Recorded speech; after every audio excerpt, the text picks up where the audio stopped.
And while people are getting here, we're going to get things started. We got a good chunk of stuff we're going to try and get through today. Whoa.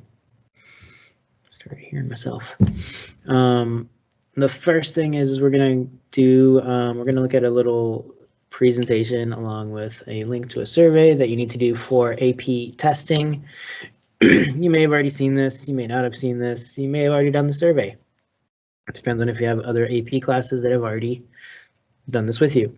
If you've already seen it and if you've already done the survey, you do not need to do the survey again, but we're going to run through this real quick. Should take less than 10 minutes. So we'll start with this as people are joining the class. And then we'll get started on the lesson after.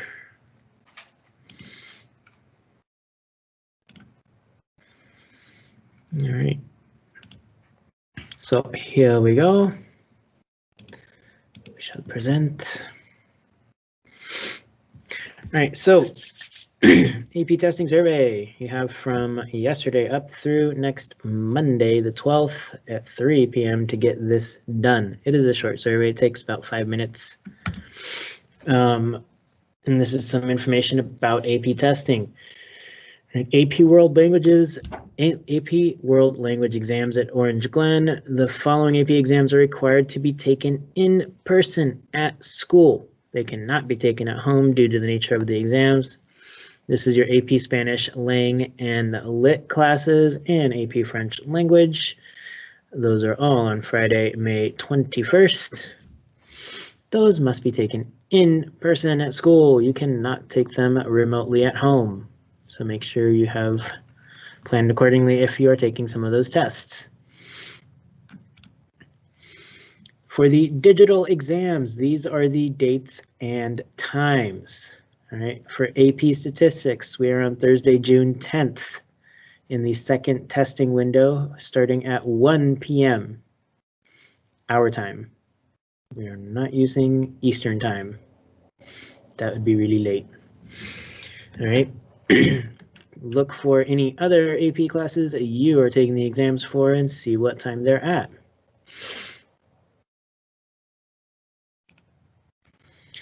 Students who are taking AP exams need to complete an important survey. It will take 5 minutes.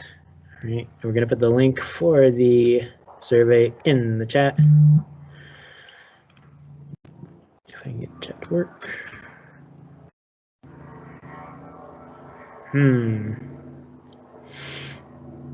All right. This here is our link. And all right, so again, we'll go through what's in this survey here in the rest of the presentation. If you need to speak with your family about some of the questions, please fill it out at your next earliest convenience. Make sure that it is turned in no later than April 12th at 3 p.m. Let me figure this out real quick. Oh, that's what I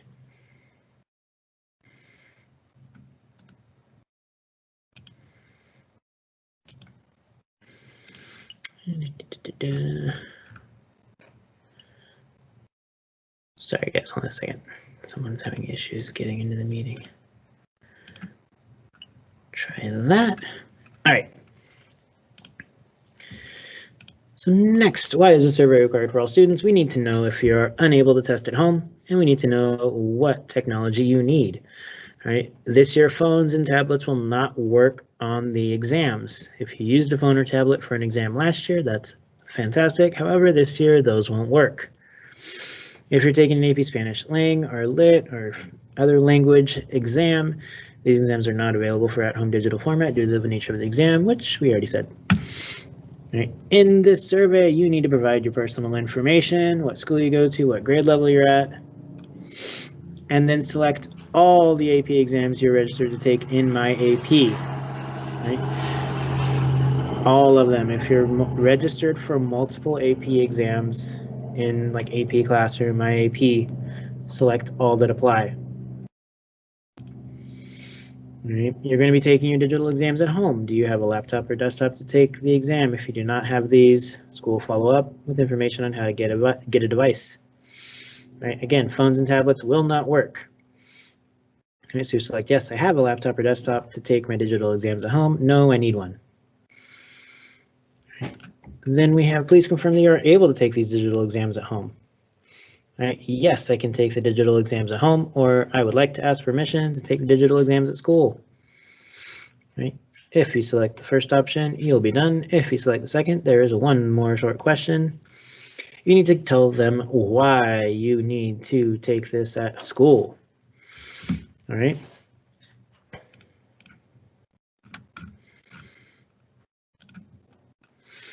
And you say you need more reliable internet, you need quiet, dedicated space, or some other reason, please specify. Right. And that is the entirety of the survey. Right. So it should take less than 5 minutes to do that. You need to get it turned in so that we know what you guys need. Right. And so that we can make the proper accommodations and make sure we have the facilities ready for the people that need to take it on campus. And the people who are taking it at home have the technology that they need. Okay, so please make sure you do this. And we'll be getting into all the other registration requirements and things and such and things in the next couple weeks. All right. Is there any questions about our AP testing survey before we move on?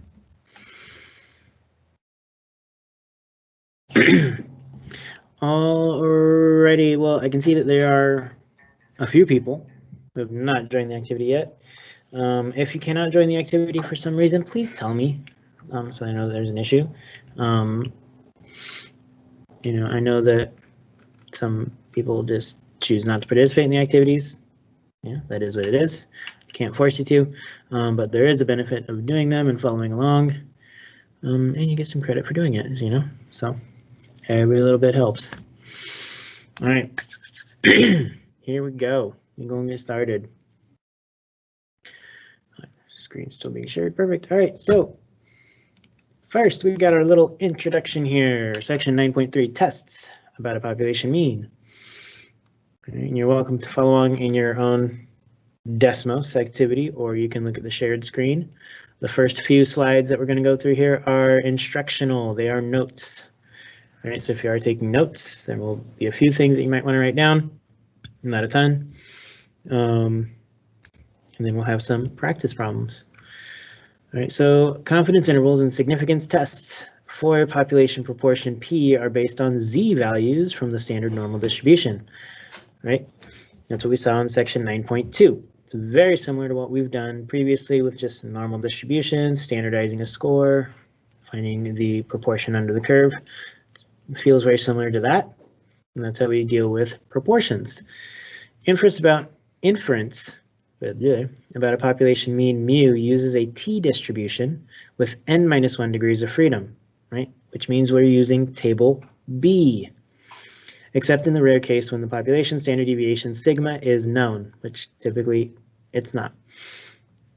We learned how to construct confidence intervals for population mean in section 8.3. Now we'll examine the details of testing a claim about an unknown parameter mu. So that's the goal for today. All right, we're dealing with inference about mu.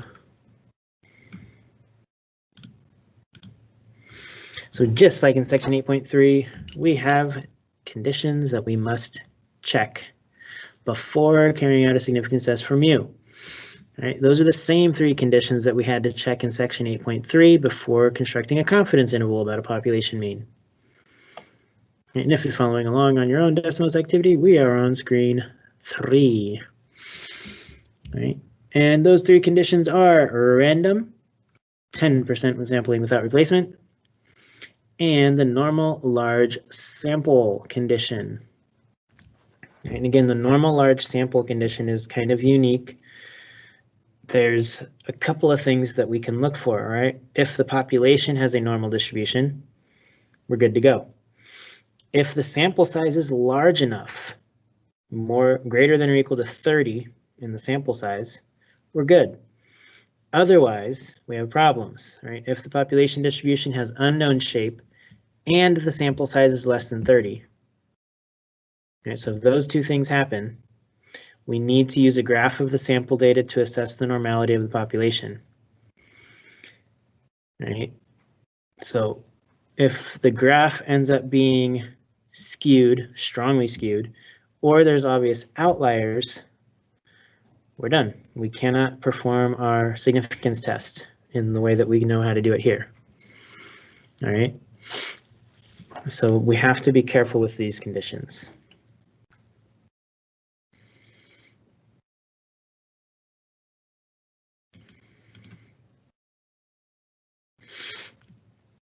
All right. And then once we've checked conditions, we will be using the one sample t-test. When the conditions are met, we can test a claim about a population mean mu using a one sample t-test. Right? And in this test, we choose an SRS of size n from a large population that contains an unknown mean mu. The test hypothesis, right, H naught such that mu equals mu naught, right? To test it, right? Compute the one sample t statistic, t equals x bar minus mu sub 0 divided by s sub x, and s sub x is the sample standard deviation divided by the square root of n, the sample size. We're going to find the p-value by calculating the probability of getting a t statistic this large or larger in the direction specified by the alternative hypothesis in a t distribution with degrees of freedom equaling n minus 1.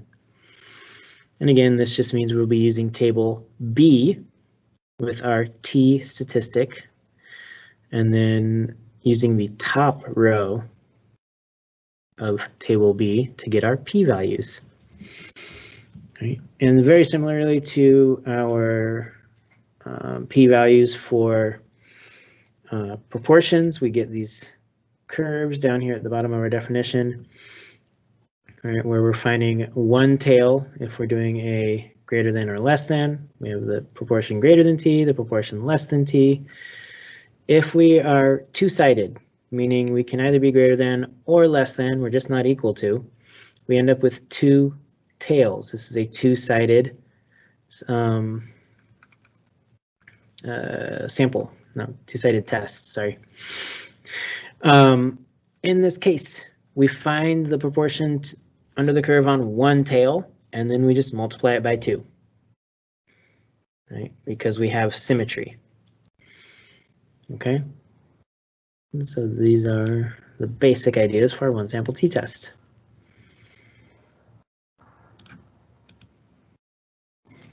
We have some reminders about table B.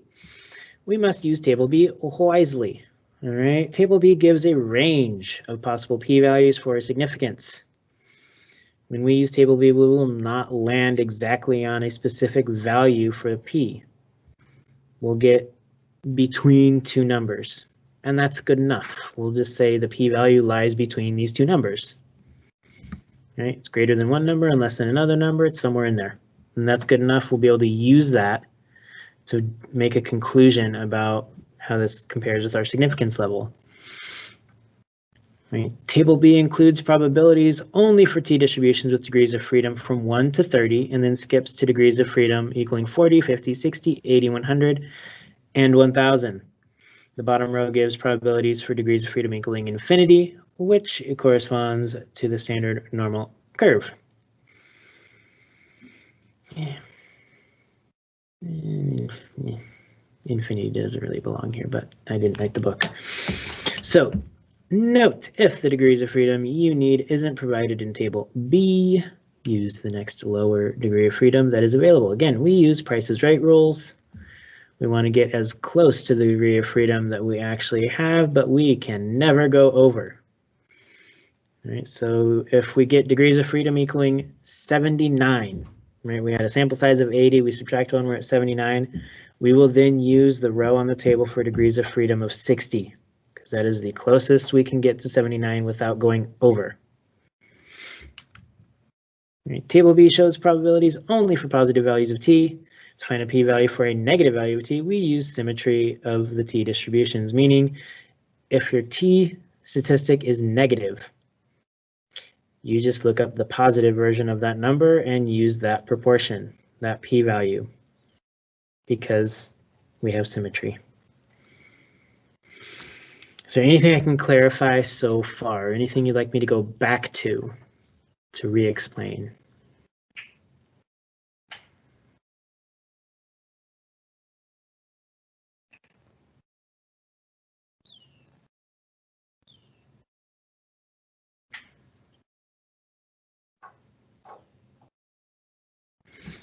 All right.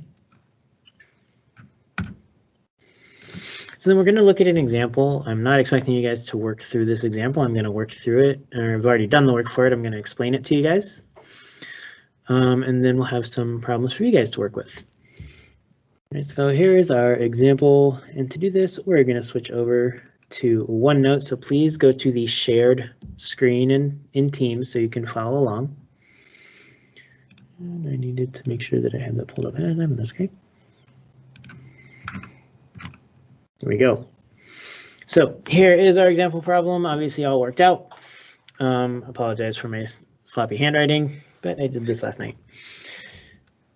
A company claimed to have developed a new AAA battery that lasts longer than its regular AAA batteries based on years of experience.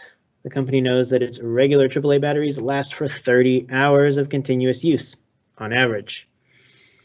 An SRS of 15 new batteries lasted an average of 33.9 hours with a standard deviation of 9.8 hours. Do these data give convincing evidence that the new batteries last longer on average? That's what we want to answer. All right. You can see I've highlighted some important numbers. And down here I have kind of the summary statistics, if you will. All right, our null hypothesis is that mu equals 30, which means that the new batteries have the same average battery life as the regular batteries, right? The no change hypothesis versus the alternative, which is saying our claim that their average battery life is greater than 30 hours. Okay. X bar, right? The sample average or sample mean is 33.9. And S sub x, or the sample standard deviation, is 9.8, and the sample size was n equals 15. And just for good measure, I have our t statistic formula right here. And so to begin our four-step process, we need to state what we're going to do. All right, we want to test the hypotheses, the h sub 0 such that mu equals 30 versus h sub a such that mu is greater than 30. Where mu represents the true average battery life of the new batteries. Since no alpha was given, we will use alpha equaling 0.05 for the significance level. And that's totally okay to do. We weren't told what significance level to use. 0.05 is very common to use. The other common significance levels would be 0.01 or 0.10. We would choose different ones depending on how sensitive we want our test to be, but 0.05 is pretty common. And then we plan. If conditions are met, we will use a one sample t-test on mu. So we check conditions. Random. The sample was an SRS. Fair enough. That's all we need. It's a simple random sample. 10%. It's pretty safe to assume that 15 batteries is less than 10% of all the new batteries being manufactured. Again, that's safe to assume. All right, now the normal large sample. This is where we run into a little bit of a problem, right? The sample size of 15 is less than 30. We don't know what the parent population distribution looks like. However, the distribution of the sample is described as normal. We're given a mean and standard deviation. Based on what we know, we're just going to assume that the sample distribution is normal. We do not have the individual data points of the 15 batteries to make a graph. Because this is all the data we have, we're going to say that this is approximately normal and we're going to continue. That's the best we can do. So that leads us to doing the math. All right, we need to first find the t-statistic. So we use our t-statistic formula from our one sample t-test. That is t equals x bar minus mu sub 0 divided by s sub x divided by square root of n. We substitute in all of our values, 33.9 minus 30 divided by 9.8 divided by square root of 15. This equals 1.54 approximately. Right? So this becomes our t-statistic that we will find on table B. Before we can do that, we have our degrees of freedom here. That is degrees of freedom equals 15 minus 1, which is 14. So we'll find 14 down this row, or column, sorry. 14 is right there, and we'll follow this over. And 1.54 lies between 1.345 and 1.761. All right, so we'll then follow that up to the top row here. And that means that our p-value is between 0.05 and 0.1.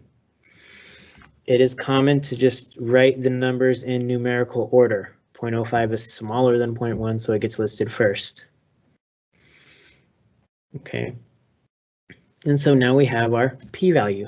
The fact that it's a range is fine. We know that it's definitely greater than 0.05, definitely less than 0.1. So we can use that to draw our conclusion. Right. Since the p-value is greater than alpha equaling 0.05, because we know for sure that it's greater than 0.05, we fail to reject the null hypothesis. We do not have convincing evidence that the average battery life of the new AAA batteries is greater than the old batteries. Right? And that's how we get to our conclusion. Is there anything I can clarify on this example? Anything you'd like me to go back over?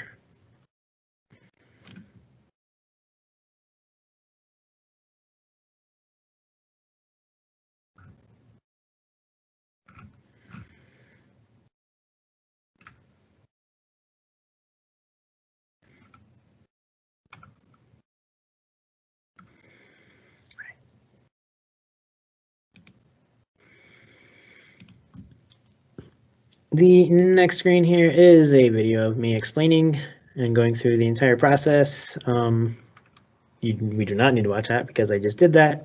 However, if you'd like to in the future, you'll have access to this again. You can look at that video. Yeah, I'll probably put it in Canvas somewhere too. So that leads us to the next thing, which is an opportunity for you to practice. All right, here's our first question. This is about checking conditions. All right. The composition of the Earth's atmosphere may have changed over time. To try to discover the nature of the atmosphere long ago, we can examine the gas in bubbles inside ancient amber. Amber is tree resin that has hardened and been trapped in rocks. The gas in bubbles within amber should be a sample of the atmosphere at the time the amber was formed. Measurements of 9 specimens of amber from the late Cretaceous era, 75 to 95 million years ago, give these percents of nitrogen. We have our data listed here.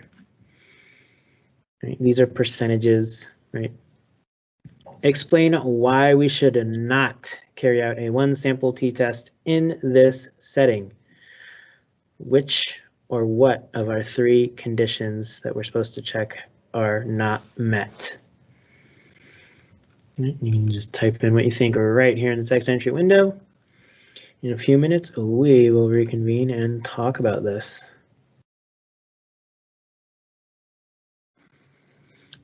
All right, so those of you who have answered or begun to answer this question, you are definitely on the right track. A lot of you guys had a lot of the correct ideas. All right, there's multiple reasons why we cannot carry out a one sample t-test in this setting. All right, one of the most obvious ones is that the 9 specimens is definitely less than 30, so the large sample condition is not met. We do not know whether or not this is a random sample. We were just told we have 9 specimens. Right, that's a problem.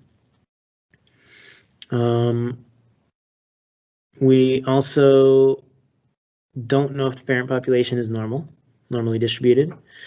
And if we graph this data, we get a strongly skewed to the left graph, which also means we're not supposed to continue with a t distribution type of thing.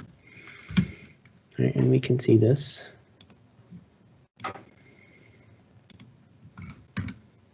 Here. One version of the graph here showing that strong skew. Right.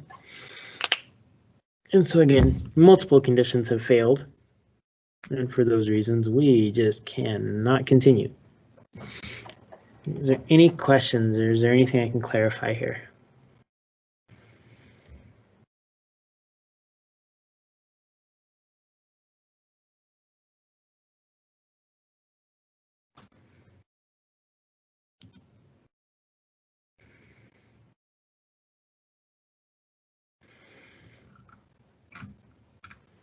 All right. So then next, we're going to practice finding a p-value. Right? Hemoglobin is a protein in red blood cells that carries oxygen from the lungs to body tissues. People with fewer than 12 milligrams of hemoglobin per deciliter of blood are anemic. Public health official in Jordan suspects that Jordanian children are at risk of anemia. He measures a random sample of 50 children. Assume all necessary conditions have been met. The sample mean hemoglobin level was 11.3 milligrams per deciliter, and the sample standard deviation was 1.6 milligrams per deciliter. Calculate the test statistic T, and then find the p-value using table B. All right, and I will put a copy of table B into the chat. All right. So let's go over this example. I know some of you guys are still in the middle of working on this. That's totally okay. Please continue, or kind of switch back and forth between this and the shared screen. You can definitely see that people are on the right track, so that's good. So here's the work. All right, so we can see that the null hypothesis is that mu is equal to 12. The alternative is that mu is less than 12. That is the claim. Right, the researcher thinks that they are anemic, which means they have less than 12 milligrams per deciliter of hemoglobin. The sample data supports that. It's less than 12. It's 11.3, which is a clue that we should continue with our test. If we got something that was bigger than 12 in our sample, it would be like, maybe we don't have to do the test. All right, we have a sample standard deviation of 1.6, and our sample size was 50. All right, so we calculate our t statistic first. We get 11.3 minus 12 divided by 1.6 divided by the square root of 50. Notice I've added some parentheses here to emphasize that if you are putting this in your calculator, right, into your TI-84, right, you're gonna want, let's clear that, to use parentheses, right? We'll do 11.3 minus 12 in parentheses divided by parentheses 1.6 divided by the square root of 50. So it knows what's in the numerator and it knows what's in the denominator. Right? If you forget the parentheses, you're going to get something a little bit wonky and probably something that doesn't make sense. All right, so please be careful with that. We get negative 3.094. On table B, we're going to use degrees of freedom of 49, all right, which does not exist on table B, so we will use 40. Okay. And if we look here, oh, that like went all over the place. There we go. So we see here 40 is right here, 50 is too high. we go until we see 3.09, or where it lies. Because remember, we don't have negative values. We'll use the positive version, and we have symmetry that says they'll have the same p-value.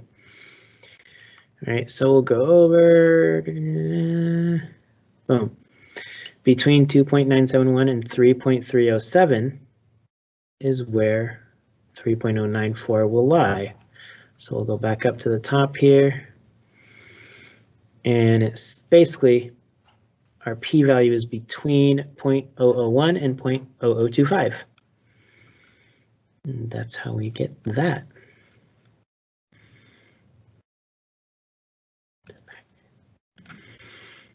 All right, and that fits. We can also use technology. We can use our calculator to help do this calculation. All right, we will use the t-test. We can use the t-test on our calculator when we have the summary statistics, meaning we have a sample mean and a sample standard deviation, and we have our hypotheses and a sample size, all those things. We'll go to stat, we'll go over to tests, and we'll do the second option here, the t-test. Right. All this has already been entered in. We're using statistics. We could also use data, but that takes more time. And our null hypothesis is that mu is 12, sample mean is 11.3, sample standard deviation is 1.6, sample size is 50, and our hypothesis is that the actual mean is less than the null hypothesis, or less than mu sub 0. So everything's been selected properly. We'll go to calculate. And we get the t statistic of negative 3.093, pretty much the same thing we got here. And we have our p-value here, 0.0016, which is in fact between 0.001 and 0.0025. All right. And that gives us what we need. All right. So any questions about this example? Anything I can clarify? Anything I can help you understand?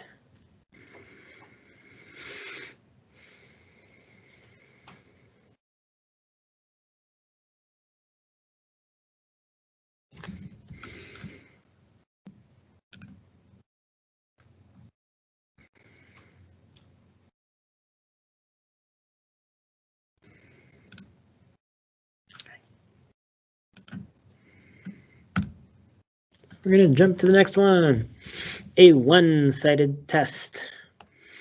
Right, suppose you carry out a significance test of h sub 0 such that mu equals 5 versus the alternative hypothesis that mu is less than 5, based on a sample size of n equals 20, and obtain a t statistic equal to negative 1.81. Notice in this case, we do not have the sample mean or sample standard deviation, so we cannot use the t-test. There is another function we can use. But you already have the t statistics, so we just need to be able to use table B. Right? Find the p-value for this test using table B, or technology. I'll show you the technology in a moment, well, after we do this example. And then what conclusion, based on the p-value you find, or the range of p-value that you find, what conclusion would you draw at the 5% significance level, alpha equals 0.05, and at the 1% significance level, alpha equaling 0.01? Alrighty, I saw some people definitely getting the hang of this. For those of you that tried, thank you so much. We're going to look at the work that goes with this one. All right, so we have our one-sided test here.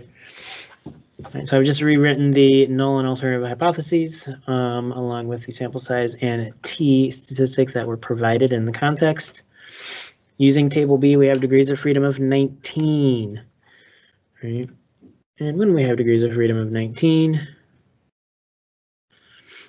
right, and we'll zoom. Right, 19's right here. And we go over till we hit 1.81. Because again, we're just using symmetry. We don't need to find the negative version. And that's between 1.729 and 2.093.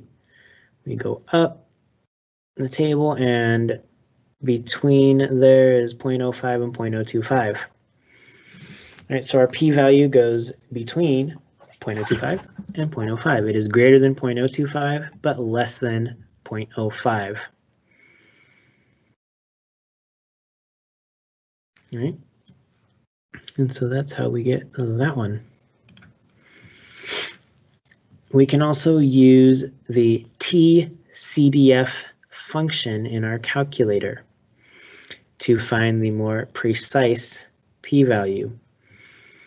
Right, this will be in a different part of the calculator, unfortunately. It's not under the stat function, it is under the distribution function, which you get to by pressing second and vars. Right, this is where we get a lot of our distribution calculations using like normal CDF, TCDF, right? We have some that we've used already here. We use the geomet CDF and PDF, the binomial PDF and CDF. Right, that we've seen previously. In this case, we're using the T CDF, which is referring to the T distribution. Right. In this case, the lower bound is just some large number, and our upper bound is negative 1.81. When using the calculator, you can use the negative T statistic. All right, put in our degrees of freedom of 19. And we'll hit enter and enter, and we get 0.04307 and so on. This value makes sense, right? It does lie between 0.025 and 0.05, right? So what we found on table B works, but this is much more precise. We get 0.043 approximately, right? And so we can now make our conclusions for the 5% significance level and 1% significance level. Because the p-value is less than alpha equals 0.05, because 0.043 is less than 0.05, and we know for sure the p-value is less than 0.05, we reject the null hypothesis. We have convincing evidence that mu is less than 5. For the 1% significance level, because the p-value is greater than alpha equals 0.01, because it's definitely greater than 0.025, which is greater than 0.01, we fail to reject the null hypothesis. We do not have convincing evidence that mu is less than 5. All right? And so we can now use, even if we just have the range, if we did not use the calculator, we have enough information to come up with both of those conclusions. All right. Are there any questions? What can I clarify? What can I help you with?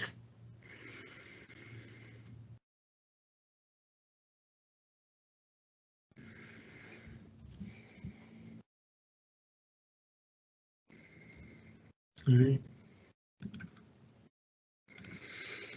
So we have this other example. I'm not going to have you guys work through this. I'm going to show you guys what to do with this one.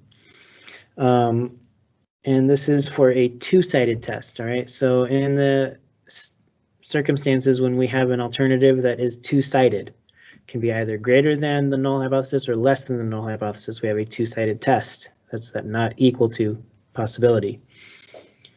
Right, we have our sample size n equals 72 and our t value 1.10, and we'll consult OneNote. Right. In table B, we have degrees of freedom of 71, which in that case, right, 71 is not here, right? We're going to go down to 60, and we're looking for 1.1. So we'll follow this over. 1.1 is between 1.045 and 1.296, which means that the p-value for one tail, not both tails, for one tail, is between 0.1 and 0.15. We then need to double those numbers because we're dealing with two tails. This is a two-sided test. So we do 2 times 0.1 and 2 times 0.15, and we get the p-value is between 0.2 and 0.3. Right. We can again use the TCDF function, but again, the TCDF will only find one tail. So we'll just use the lower bound of 1.1, the upper bound of a large number, use degrees of freedom of 71, and multiply that result by 2, and we will get 0.275. Okay. And so these now allow us to answer the question, what conclusion would you draw at the 5% or 1% significance level? Regardless, 0.275 is 27.5%, which that's greater than 5% and 1%. So we have the same conclusion for both, right? The p-value is definitely greater than alpha, right? Which means we fail to reject the null hypothesis and we do not have convincing evidence for the alternative.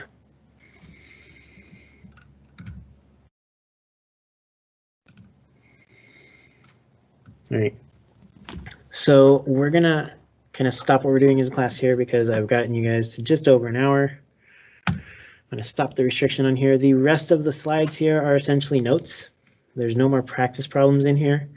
The thing that we didn't quite get to is our paired data, which is a different way of dealing with the one sample T test, where you collect data like side-by-side data, so to say, and then you use the difference between the means as essentially your sample statistic, and then use the one sample T test on the differences of means. Right. Once you have that, the differences, it runs exactly the same as what we just did. I do have a video here of one of the examples from the textbook.